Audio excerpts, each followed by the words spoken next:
Origineel heeft deze A200 diesel 150 pk met 320 Nm koppel.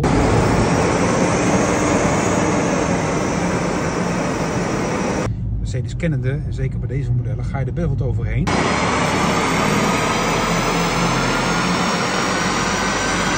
We meten origineel 170 pk met een 385 Nm koppel al.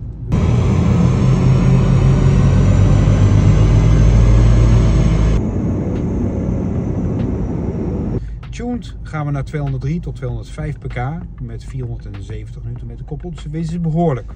Heb je nou interesse in het chiptunen van jouw auto? Neem dan even contact met ons op of kijk op onze website www.tuningservice.nl. Bij ontdekte mogelijkheden kan je je auto opzoeken en een aanvraagformulier invullen. Je kan ook met ons contact opnemen en via WhatsApp kom je in contact met Remy op dit nummer. Dankjewel weer voor het kijken en stay tuned.